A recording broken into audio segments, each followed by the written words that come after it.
I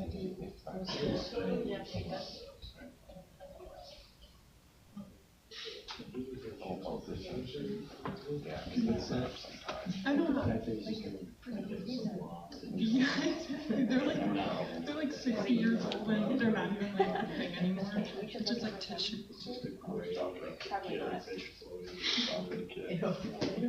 And the slides are like cracked and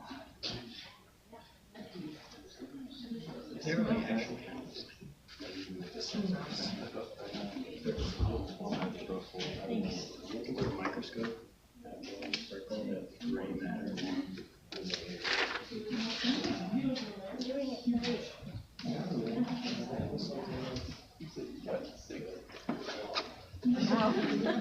I tell you most of the? Yeah.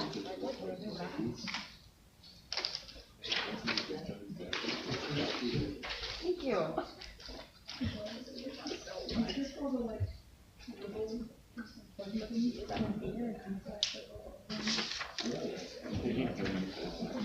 Alright, I'm going to pass around the sign-in sheet so you can get points for the worksheet. Start in the back.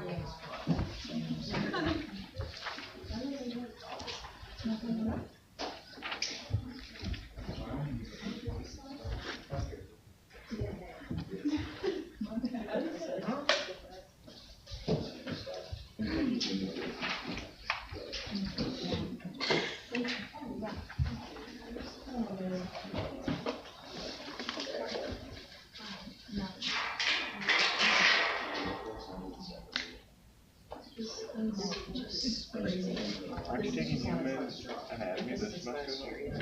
Why can't you take human? It's just because you have other stuff you have.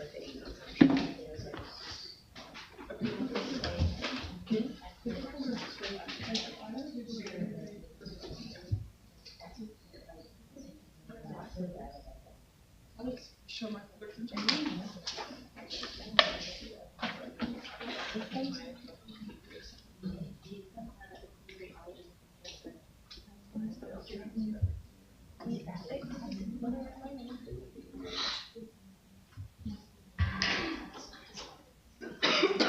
Alright, everybody.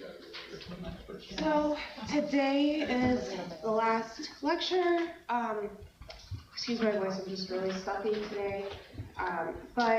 So the first thing I want to remind you of is the final exam. It's going to be on a Thursday, on May 2nd at 10:20. And so one thing that I've been talking about with professors and students is the option for dropping an exam. So what I'm going to do is, because I still need like everybody's information on the levels of knowledge, I still need everybody to come in and take the exam and answer all 50 questions, and then you can drop your lowest score. But you can't just not show up to the last exam for several reasons. But yeah, so I just require you guys to come in and take the exam, and then you can drop one. But if you don't, answer all 50 questions, or you don't come in, you can't drop the last exam. You have to actually come in and answer the questions so that I can get a good read on people's levels of knowledge and the types of questions that I'm asking. And so I heard that you guys all got your course evaluations, so if you guys can please complete those, that would be really helpful for me as a first-time professor. It would really give me a lot of good feedback on things that worked, things that didn't work, things that I can improve in my teaching. So I would really appreciate if you guys could complete those at some point. Any questions on any of that? Okay, so let's go ahead and work through worksheet 8. All right, so does everyone have their sheet out? Okay. So we'll go through worksheet 8, and then I have all the lectures up, and so we can just go through things, and I can answer whatever questions you guys have for the exam, which I haven't written yet, but I'll utilize today's information to help me do that. Okay, so number 1, MAMPs, or microbe-associated molecular patterns, are recognized by PRRs on host cells. So give 3 examples of them, and why are they recognized by PRRs? Like, what makes them significant?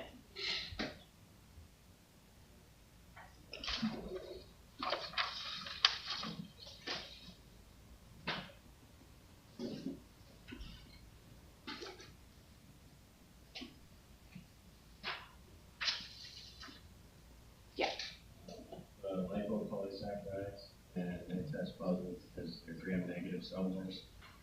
And then, you take nucleic acids, they test positive for the gram negative, or gram positive cell. Yep. Yeah, great. So lipopolysaccharides on gram-negative cells, teichoic acids on gram-positive cells.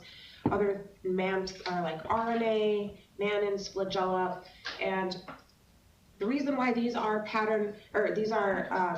like patterns on microbes that are recognized by host pattern recognition receptors is because they are microbe associated. So they are recognized as foreign to the host cells that encode the PRRs. So because we don't have a cell wall like bacteria do, so we're not going to have lipopolysaccharides, we're not going to have teichoic acids.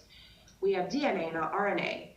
We don't have mannins because, once again, we don't have cell walls, and we don't have flagella because we're not bacteria. So all those things, the thing that they have in common is that they are microbe associated, and that's why they are recognized by PRRs. Does that make sense? Okay, great. So 2, what's cellulitis, and what microbe is associated with infection? Yeah, Henry. I had cellulitis is a deep bacterial infection of the skin, and then the microbe that causes it is S. aureus. Yep, exactly. So it's a deep bacterial infection of the skin. Staph aureus is the infection-associated microbe. And just a reminder, we've been working with Staph aureus in the lab, and it's generally a microbe that's found on your skin. It's commensal, but if you have, a cut, and it can then proliferate in that site and cause a deep bacterial infection, and so we call that cellulitis. What are some factors that facilitate bacterial adherence during the initiation of infection? Yeah. Of the 5, I included on the worksheet of the flagella, the capsule, and the villi. Yep, exactly. So villi, flagella, capsules, fimbria, cell surface adhesins, biofilms also help facilitate adherence. So in order for infection to be initiated, you need adherence. We've talked about this before in other lectures. This is kind of just reiterating that concept that some things that facilitate that adherence of bacteria is these structures that they have, as well as them being able to create biofilms together, them being able to express adhesins on their cell surface. So those are all things that can facilitate infection. All right. Feel free to stop me at any point if you have questions on any of this. So number 4, define iron sequestration, and what mechanism do pathogenic microbes utilize to counter this iron sequestration? Yeah. An immune response against pathogens and uses iron binding, and then the pathogens produce siderophores. Siderophores, yep. Yeah, exactly. So our immune system tries to keep iron, and that's what sequestering iron means. So it's a recognized innate immune mechanism by our immune system because our invading pathogens like to suck up the iron that we make. So our bodies try to sequester it and keep it, packaged, and that's mediated by these iron-binding proteins that are called transferrins. And so the ferric means iron. That's why iron on the table of elements is Fe. So that's kind of how you can remember that. And so pathogens, though, are able to combat this by producing these iron chelating compounds called siderophores. And so that way they break down the iron sequestration pathways that we have, and that way they can then counter that and then still take up the iron that we're making. All right. Pathogens have specific mechanisms to avoid, subvert, or circumvent innate host defenses. So what are 2 things that help protect the pathogen against phagocytosis by immune cells?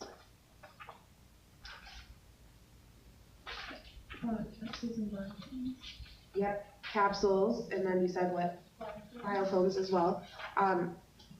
Yep, and then the other one was pathogens being able to make these virulence proteins. So they have genes that code for virulence proteins. And so those virulence proteins can be injected into the host cells through a system that we talked about. It's that like microneedle Does anybody remember what that was called? Yep, type 3 secretion system, yep. All right, and then some pathogens can hide out inside of host cells to evade the immune response. And what's an example of a pathogen that does this? And what disease does it cause? So hiding out inside of host cells means that it's an intracellular pathogen. So which one did we talk about? Yeah. Cytokines cause listeriosis. Yep, exactly. Listeria monocytogenes causes listeriosis. All right, questions at this point? You said that was intracellular? Intra, yes, because it is able to hide out inside of the cell. All right, number 7, distinguish between endo and exotoxins.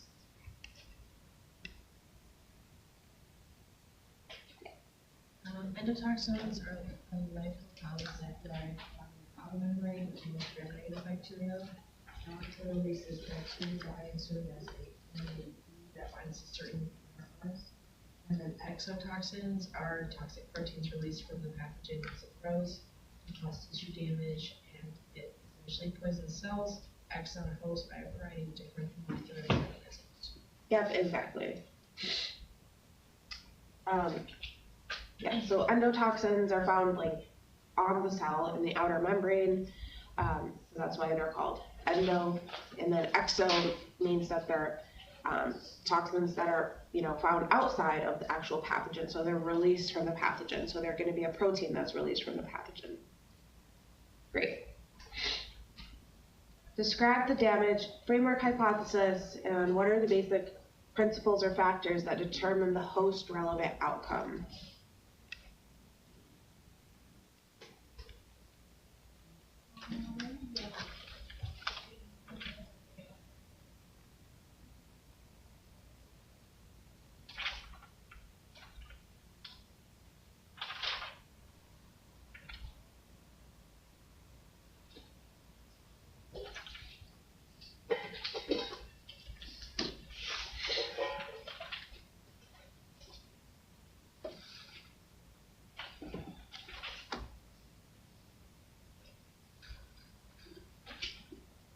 Anyone want to tackle this one?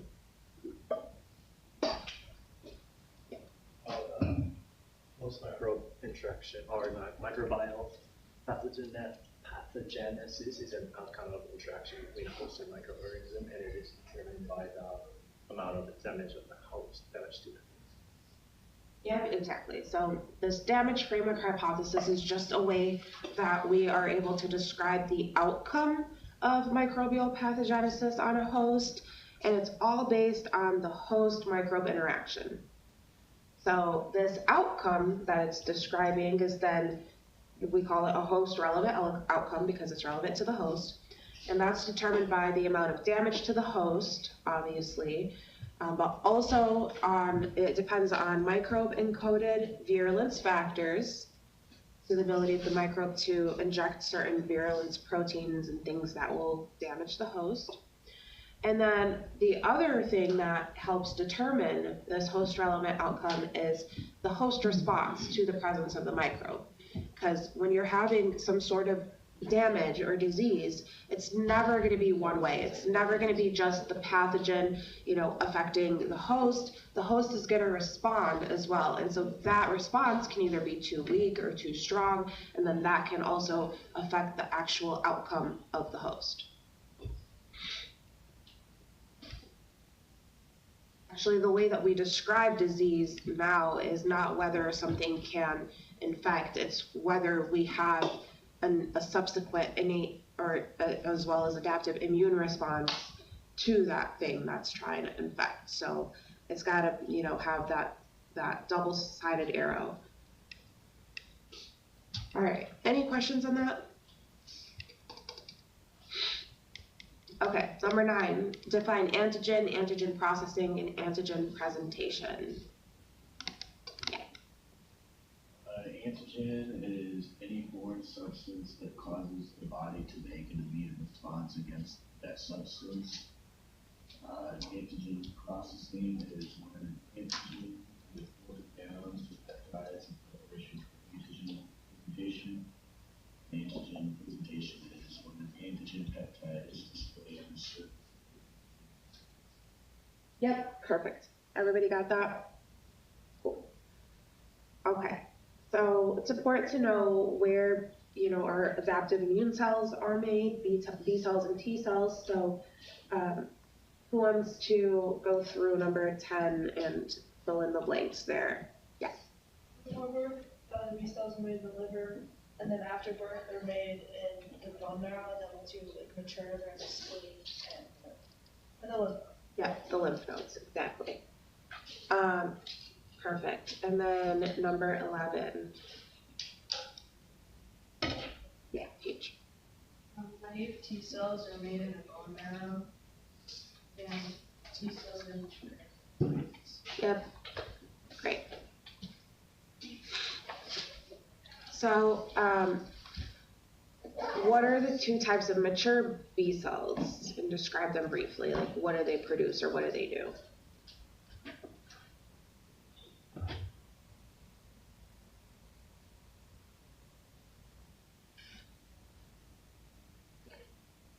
Plasma cells and memory B cells.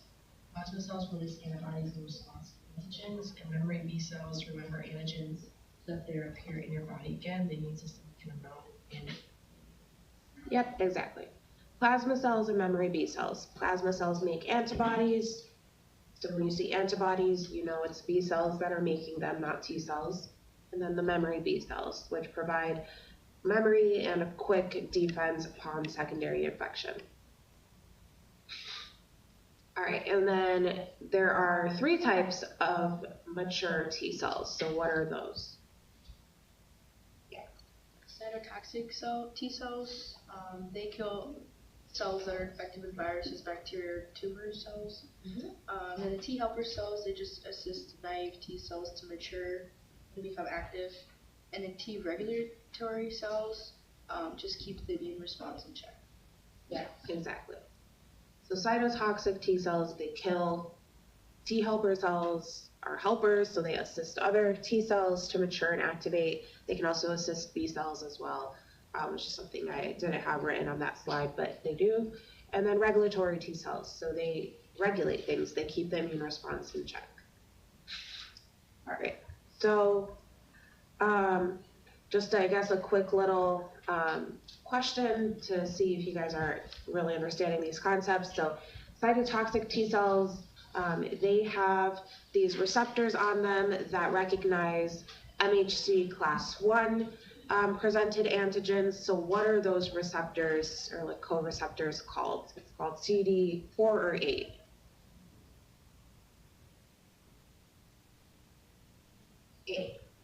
Yeah, exactly, because they recognize class 1 T cell presentation. And T helper cells then have which receptor on them? Yes, CD4. They're CD4 positive, exactly. Okay, great. So describe the figure below demonstrating this antibody B cell receptor function.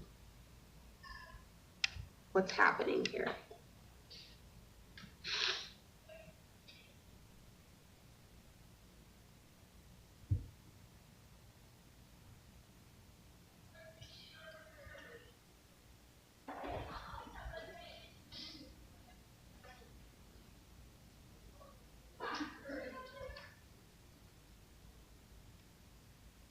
So what are the two things at the top and the bottom? Yeah. Also, they're antibodies. Yep. And then they're binding to antigens. Right. So there are 2 antibodies, and they're recognizing an antigen. But usually, you know, sometimes you can have 1 antibody recognizing an antigen, and that's fine. But in this case, we have 2 antibodies recognizing an antigen, but we see that 1 antibody is red, 1 is blue. So they're clearly not the same antibody, but they're recognizing the same antigen. And so how does it do that? What about the antigen? What does it have that makes it being able to bind to 2 different antibodies? What's that structure called on the antigen that's different on both sides of it?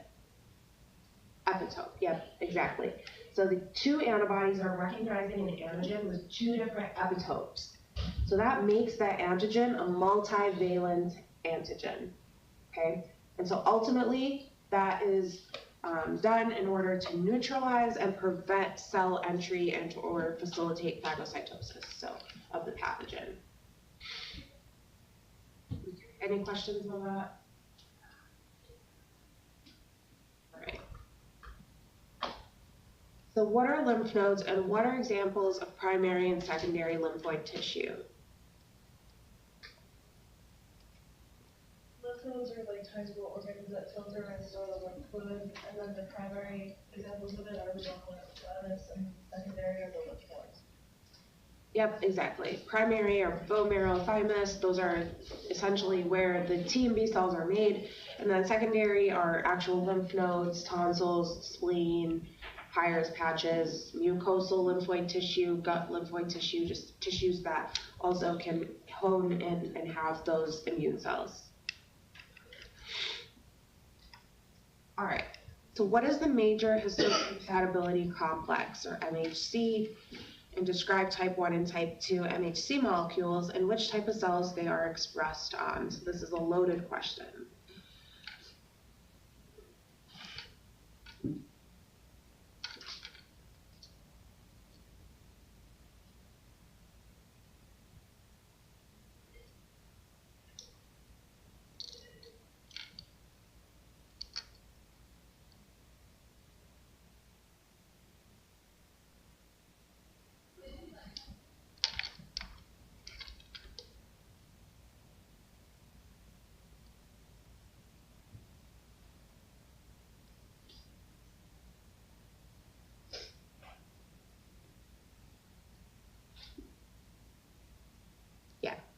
So the major histocompatibility complex is the most important mechanism in the immune system. And the type 1 is presenting antigen to killer T cells, whereas the type 2 is presenting it to the helper T cells. And then the target type 1 is expressed on most cells, whereas type 2 is expressed on APCs. Yep, exactly. So to kind of break this down, so MHC are the major histocompatibility complex. So these are molecules that are encoded in our DNA, and they code for these cell surface proteins. And so, kind of draw this out. So you have, say, one immune cell, another immune cell. One of them has MHC1. One has, I'll just make two here, MHC2. And so these are specific because these are just immune cells. And so these are specific because this one presents antigen. So this one will bind to an antigen.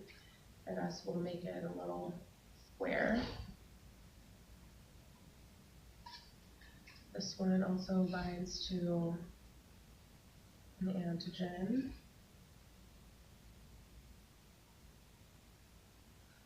And so these present antigens to different cells. So this one will present, the MHC class 1 molecules will present to T cells, cytotoxic T cells.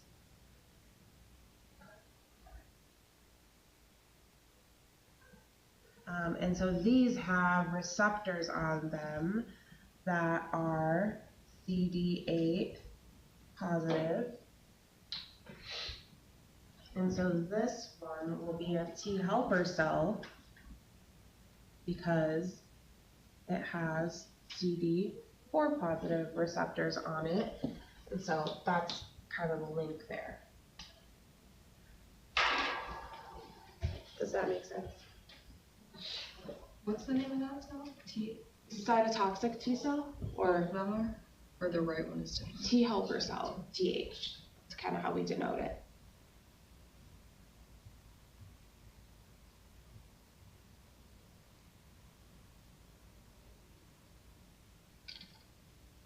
That makes sense. Any other questions on that?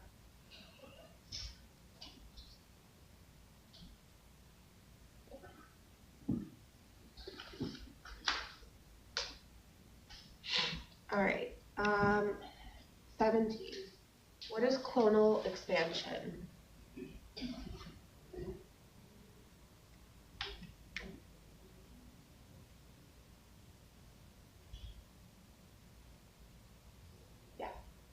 Cytokines that are produced by the effector T4 helper cells enable activated B cells, and those can rapidly reproduce or proliferate clones of identical B cells. Yeah, exactly.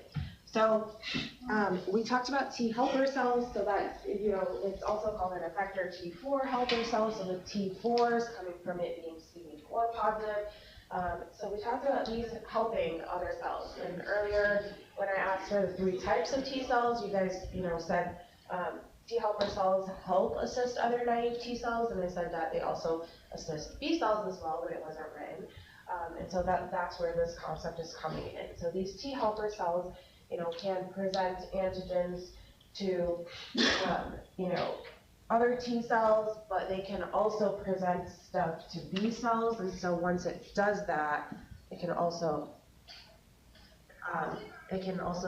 help out B cells. So that's, that part of that I was trying to say earlier. But exactly, they basically produce these cytokines that help to, activate B cells, and then these B cells can rapidly proliferate to produce large clones of thousands of identical B cells. So the outcome is thousands of cells that have this correct specificity for the antigen. They're just being made clones. They're making clones of it. That's the way that our immune system builds memory. So T helper cells are involved in that.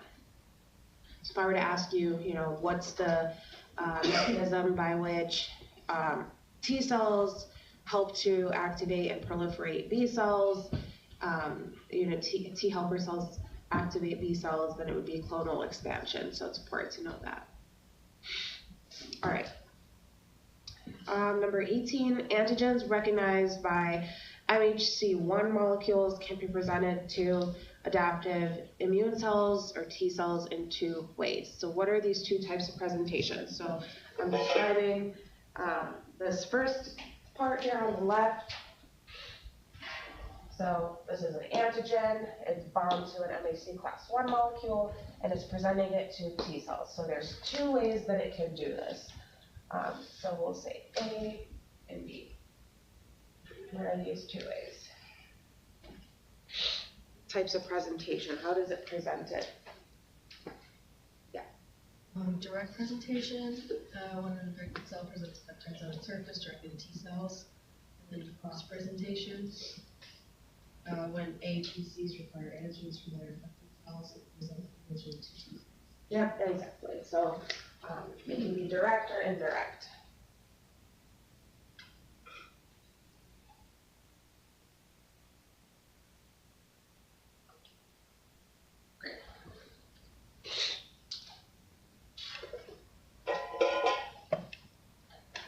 And then what type of immune cells present antigens via their MHC class 2 molecules? So what types of cells are these that would present antigens?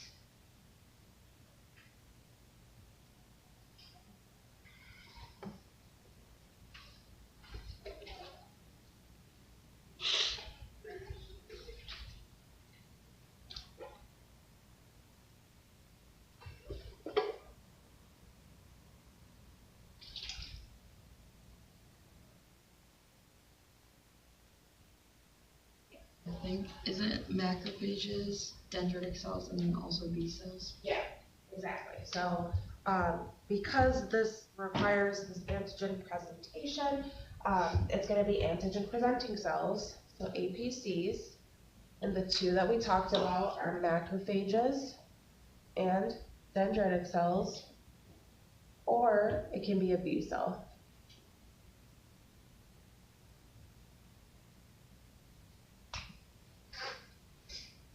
Kind of try to fill in the blanks in the diagram.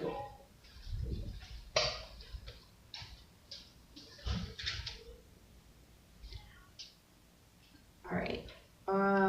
Describe the 2 ways microorganisms can be acquired by a host. This is kind of vague, but you know, we talked about horizontal and vertical transmission, so what do those mean? What's the difference there?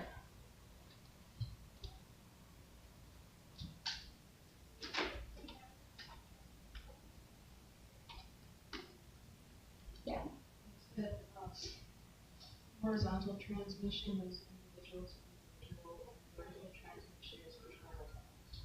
Yep, exactly. All right. Okay, so give an example of direct contact transmission of a microbe and indirect contact transmission. Direct contact would be like shaking someone's hand and like getting it from them, and indirect would be picking up like an object someone's down. Perfect, yeah, exactly. Directly is you sneeze or cough on your hand, and then you shake someone's hand, you're giving it to them directly. Indirect, you know, that you're susceptible, but you come in contact with something else, like a doorknob, for example, and then someone else touches the doorknob shortly after. Okay. Some factors influencing indoor aerosol transmission. Airflow direction pattern, the type of ventilation, and the air filtration and disinfection. Yeah, exactly. Airflow, direction and pattern, ventilation type, air filtration methods, disinfection methods. One thing I was thinking about last night, actually, like while I was trying to fall asleep, is I was thinking about our plates and how there was like so much, you know, randomness throughout the semester, and how there was a lot of like random things growing on them. And yesterday I was talking a little bit about like just the airflow in the room might not be great for just filtering things out and whatnot. But then I also remembered that our biohazard bin, we've been throwing plates in there since the beginning of the semester, and that thing is huge and it's open. I've never seen a biohazard bin that looks like that. The ones that we usually use are like smaller because you're supposed to change them often, and they have a cover, and then on top of the cover there's a lid. So every time you throw something in there, you're supposed to pop the lid, throw it, and put the lid back on to contain like spores and to contain things. And we've just been launching them in there. I'm pretty sure lids have been flying off, and you know, things are probably getting in the air that we're breathing. And so I think that's something that I need to talk to the lab coordinators about, because you know, that's what people have been doing. But you know, when we're working with these types of organisms, that's something we have to be mindful of, because we're not, you know, trapping those contaminants and then throwing them away. We have to, like literally I was looking at it yesterday, and the entire box is still full from the beginning of the semester. So that might be part of it, but that's science. It's trial and error. So I mean, we're all healthy. We haven't been using any like BSL-2 pathogens, so biosafety level 2 pathogens or anything, which is fine, you know, in that case. And I'm sure that's part of it, but I do think that that's something that, you know, future profs need to be very mindful of when using different organisms. You have to change that, and also get a proper biohazard bin that is closed off from the environment that you breathe. So, all right, so yeah, that kind of goes with this factors influencing this aerosol transmission. Okay. Number 23, giardiasis is caused by infection with Giardia lamblia. How is the disease transmitted from person to person?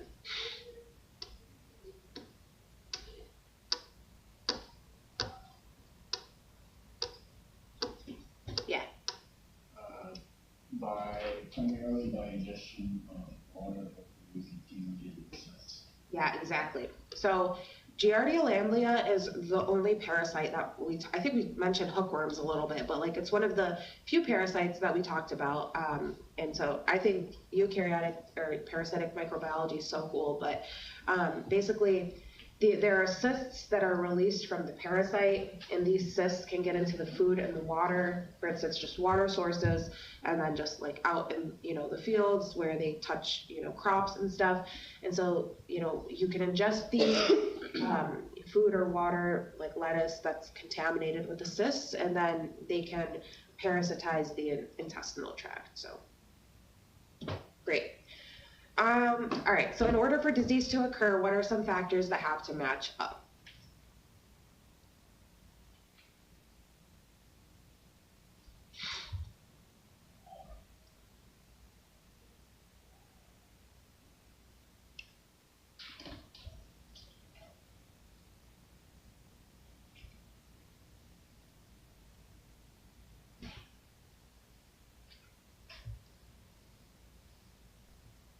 Transmission has to match up with acquisition as well as the mechanism.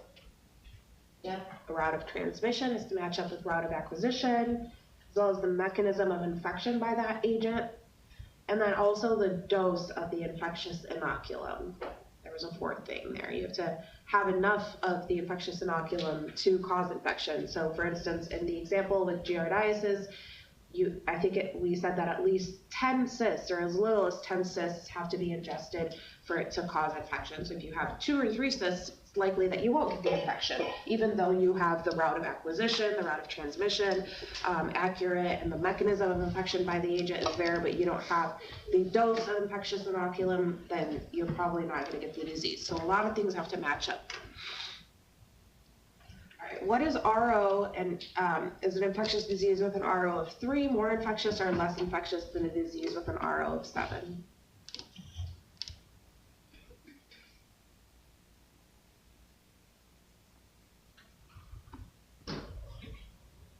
RO is reproductive number, and it's the average number of people who contract that transmissible infection from one person with the disease. So like R7 would be more infectious because one person would give it to 7 other people. Yep, exactly. R3 is less infectious than 7. All right, cool. Any questions on any of this? Can you go for 12 again? 12? Yeah. Okay, the 2 types of mature B cells. So there are plasma cells that just release antibodies in response to antigens, and then memory B cells, cells that remember particular antigens and will mount a quick defense upon secondary infection.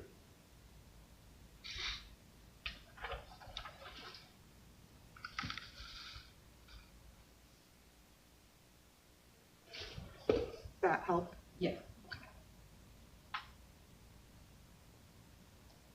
All right, so let's take a second and you guys can ask me questions on any of the lectures from 15 through 20, and then we can go through those. Let's just take a minute. I'm gonna run to the restroom real quick and I'll be right back.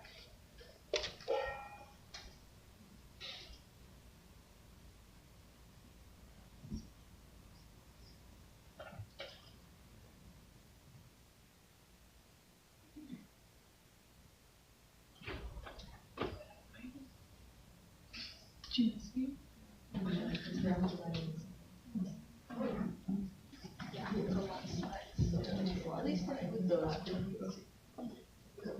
We're there, and she was like talking. Oh my I was like talking, I'm like.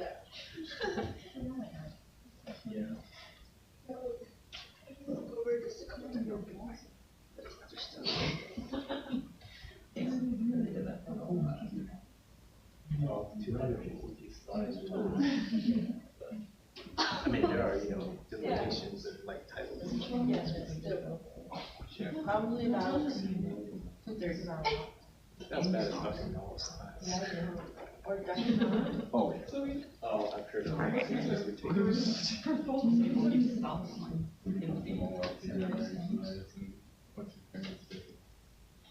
All right, so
Or because it's also like a have to do all Alright, I have them all up.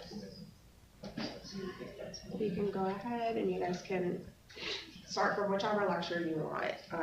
Let me know what you have questions on. Yeah. So it's been a while since you go over or like give us an overview of what are most important part for the food microbiology. Yeah, so let's kind of just Alright, okay, so like a specific question or just overview? Like what are the most important, like what we should know most important? Okay, I haven't written the exam yet, so all of it. Okay. No, but, so I mean, like main concepts with, especially things that are bolded, things that are underlined, those are things you should always know. I try to be, you know, kind of intentional with that. So fermentation, you know, you should understand what that is and how it's been used to preserve food.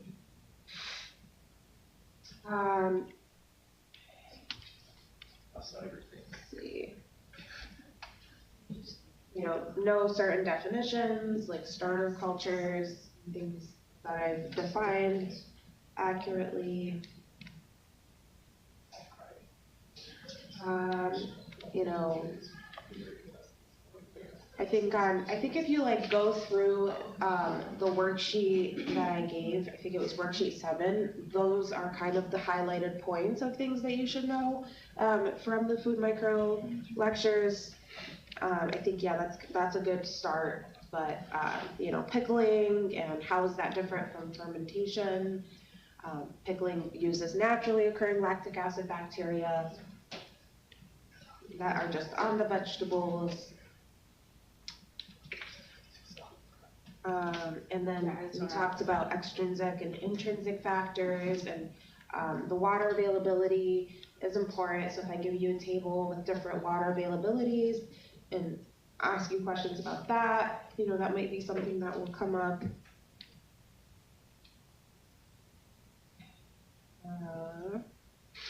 Yeah, same with extrinsic factors. Knowing a little bit about different methods to preserve foods and what type of organisms can grow in these, you know, as that exception to the rule, like we talked about in refrigeration.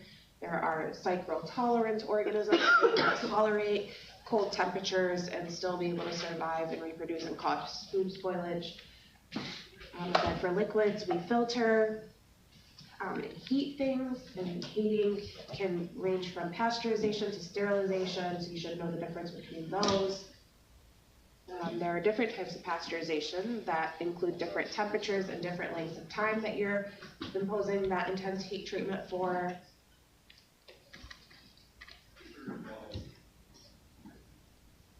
Yeah. Yeah, understanding things like temperature and how it affects, you know, the control of microbial growth, and then the different types of, you know, organisms that can grow at various temperatures. So these classifications are important. This was cycrotolerant, what I was talking about, responsible for cold storage spoilage.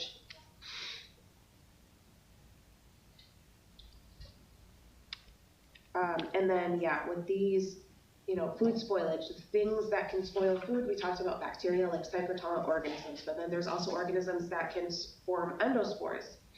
Remember, bacillus, we've looked at Bacillus megaterium in the lab, and we've actually done a spore stain with the malachite green. If you guys remember, the spores retained the green stain and the cells were pink, so this is a food spoilage organism. And then fungi can spoil foods, and so fungi require different environments than bacteria, so it's important to know those. Bacteria have trouble surviving in acidic environments and low moisture environments, but fungi don't have as much trouble, so that's something to know. And then differences between intoxication and infection. I gave you guys a table on that worksheet 7 that kind of helped you separate things from, you know, which ones are responsible for intoxication and which are responsible for infection. And so, you know, where those types of foods are found. and the type of toxin for those intoxication organisms. You know, we talked about botulism being the only neurotoxin that we talked about. The others were endotoxins, or enterotoxins, so they were found in your intestinal tract. Now, an infection, to all the different infections we talked about. Listeria monocytogenes coming up again, with it being the intracellular pathogen, and that's why it causes these really severe disease and death, like bacteremia, meningitis. So this kind of links it to what we were talking about it previously, with it being intracellular. It hides out inside of phagocytes. Another part of why it's so infectious is because it grows at, in cypress-tolerant, it grows at refrigeration temperatures. So here I'm talking about it being an intracellular pathogen, uptake by phagocytes, what allows it to grow and proliferate. Yeah. So that's the food microbiology lectures. Any specific questions on those? Okay, what else?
Yeah. Can you just walk through the inflammation process?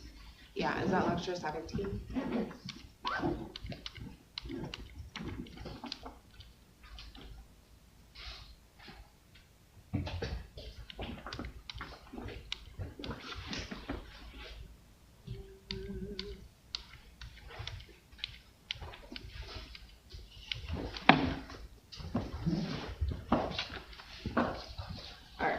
So inflammation, signs of inflammation are heat, swelling, redness, pain, altered function. And so this is this the slide you're talking about? Okay, cool. So let's say you get infected by a splinter. The splinter right here, you can see in red, there's some pathogens on it because it's not sterile, it's out in the environment. So there's going to be microbes on it. So the splinter is breaking that epithelial barrier, that skin barrier. So it's breaking that physical barrier that we have, so the pathogen can get in. Within our immune cells, we have, these are blood vessels here, but then there are also like other immune cells, like macrophages, that are there to try to engulf the pathogens. And they will engulf the pathogen, but another way to kind of signal that there is something going on is they start to release these cytokines. So these are chemicals that are these alarm signals. And so these cytokines can be inflammatory cytokines. So that is part of why we have this inflammation that's going on. So cytokines, remember, are signals for immune cells. And there are certain immune cells, in particular, you don't have to know this, but helper T cells that are part of the type 1 helper T cells that are associated with inflammation. So these cytokines are there and they're causing inflammation. Macrophages are trying to engulf it. And during this engulfing process, there are other, cytokines and factors that are, being there, that are kind of causing this like alarm system to go off and signal like something is going on, so that other phagocytes are being delivered to that site. And so the vasoactive factors here are basically factors that will like dilate the blood vessels, and so that's why you get that redness. Basically the blood vessels start to like expand a little bit, so that the immune cells can rush out and things can like rush to the site. And so that's why you have this redness and this intense heat when you have an inflammatory process. And so some cytokines, you know, are inflammatory and they're going to be there to signal like there's something going on, so other immune cells can just flood that area. But also there are cytokines that help to initiate healing. So those, you know, are there as well. So there's a ton of cytokines that are being produced as the pathogens are destroyed and the barrier is being healed. Does that help?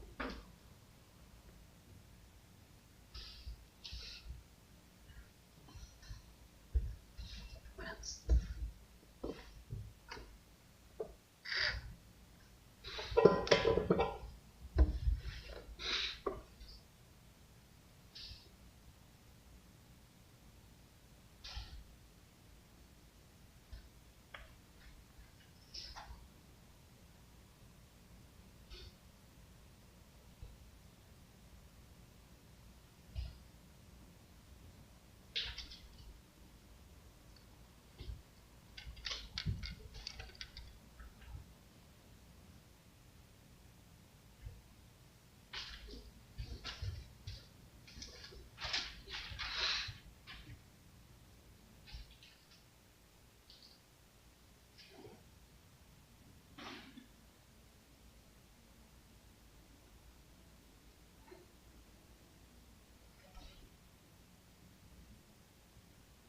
And then the map recognition Yeah. slides down.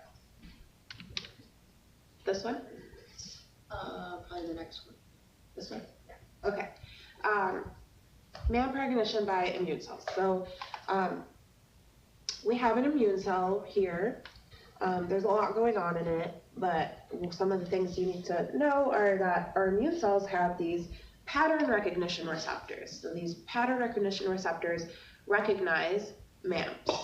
MAMs are microbe-associated molecular patterns. So our pattern recognition receptors, our immune cells, on our immune cells recognize MAMs. So here we have two types of PRRs, TLRs, toll-like receptors, and NLRs, nod-like receptors. So just to note here, toll-like are going to be on the cell surface, nod-like receptors are going to be within the immune cell. So these are PRRs. These are different ways that can recognize MAMs. So the ones on the outside of the cell, on the cell surface, will recognize some, you know, types of things. So we talked about what are some different types of antigens or PRRs that can recognize or that are recognized by immune cells. And we talked about things on the gram-positive and gram-negative cell walls. So that's, you know, lipopeptides on gram-negatives, lipoic acids on gram-positives, flagella, LPS. So these are all parts of the cell wall of bacteria, and the outside part of the bacteria being the flagella. So those are things that we don't have. So those are things that we are able to recognize as foreign, and so that makes them, you know, these MAMPs or these antigens essentially. And so the MAMPs will bind the TLRs, and then the signal basically starts to signal more cytokine production. And so some cytokines are synthesized and released to kind of say like, oh, there's something going on, there's a pathogen, and so that is how that happens. Another way is, I don't know why they named this 3, it could be another 1 essentially, but regardless, that doesn't matter. There are also other PRRs, nod-like receptors, that are intracellularly, and so those bind to pathogens that come inside of the cell.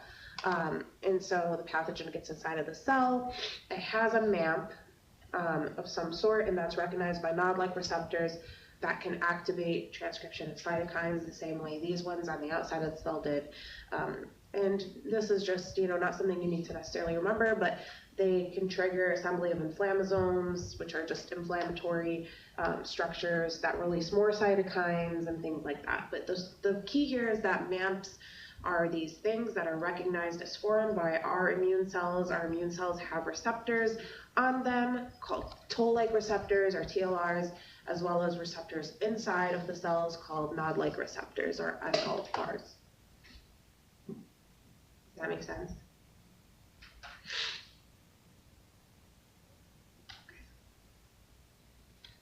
Did everybody sign in, by the way? That sign-in sheet's going around still?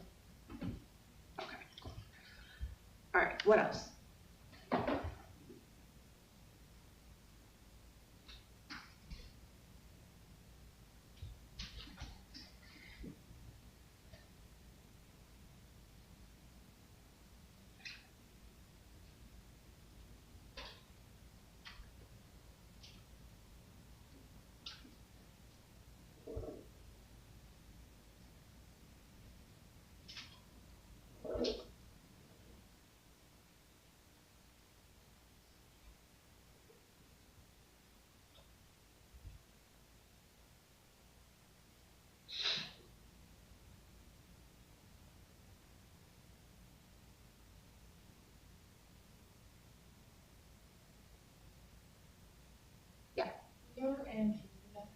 Yep.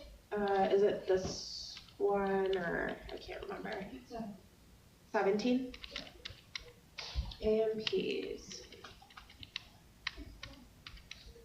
Do you remember where this or yeah, this? Antimicrobial peptides. So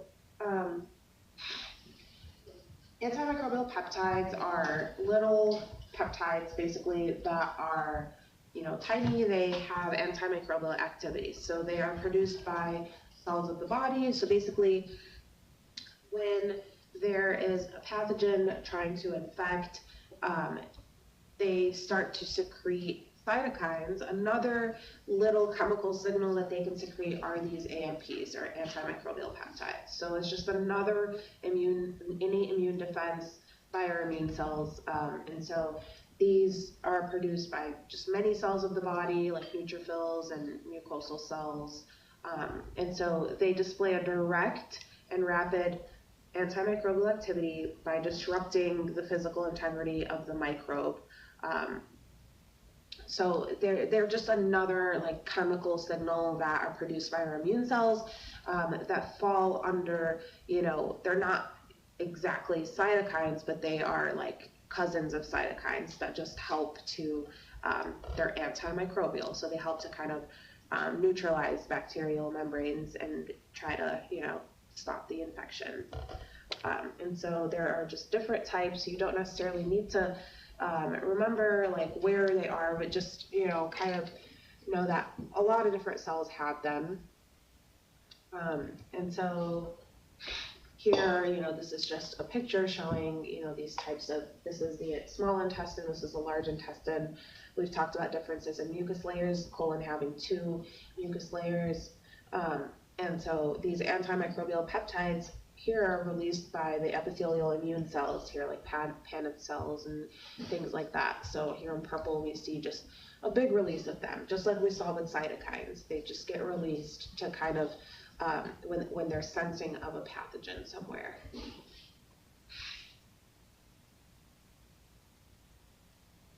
that help? And then do you want us to know like that big chart? This Yes. summary, No, like the tables. this one? No, you don't need to know this. This was kind of just an FYI, yeah, categories. You don't have to know this.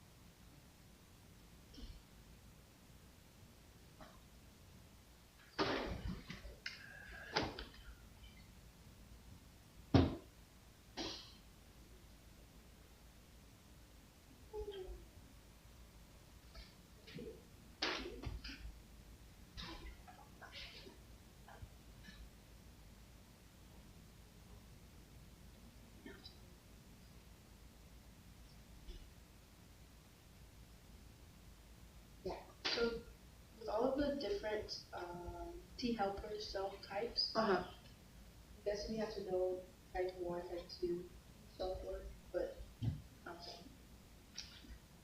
guess do we have to know the IL-2 Are you talking about the cytokines that initiate like certain, where are we here? after the? This one, TBET. Yeah. Okay, yeah, so no, you don't have to know the cytokines that initiate them. I think the main thing that I wanted you guys to take from this is that these cytokines, these are messages, and they influence which subtype of T cells the T cell differentiates into. So earlier I was kind of foreshadowing this when I was talking about the inflammatory response and how you have these cytokines that are normally associated with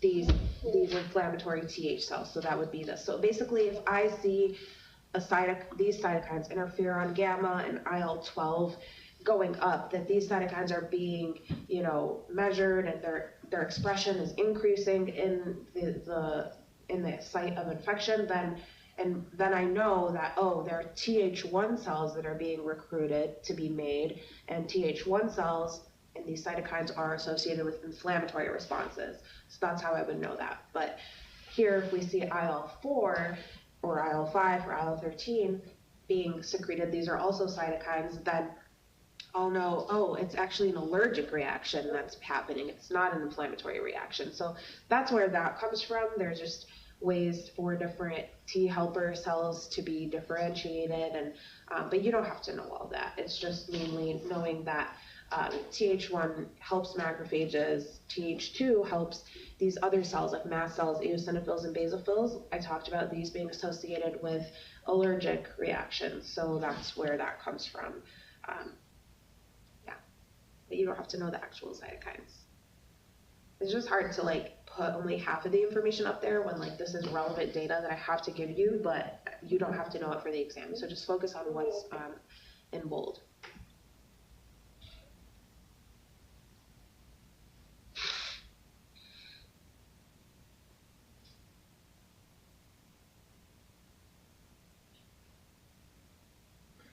Remember, these are CD4 T cells, so because they are T helper cells, remember, T helper cells have the CD4 positive receptor, and there are different kinds of T helper cells, so that's what this is showing you.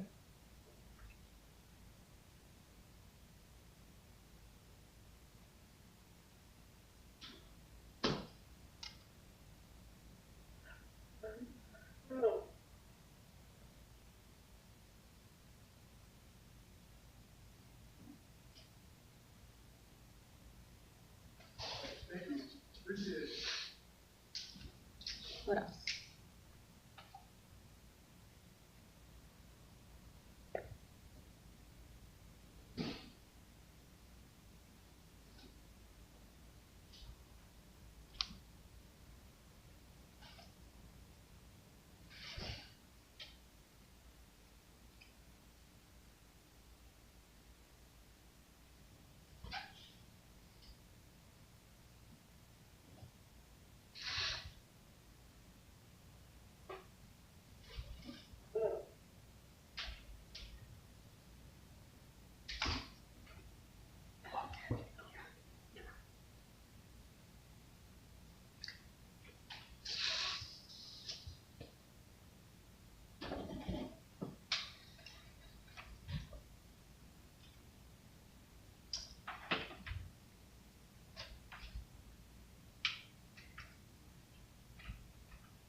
Anything else I can go over?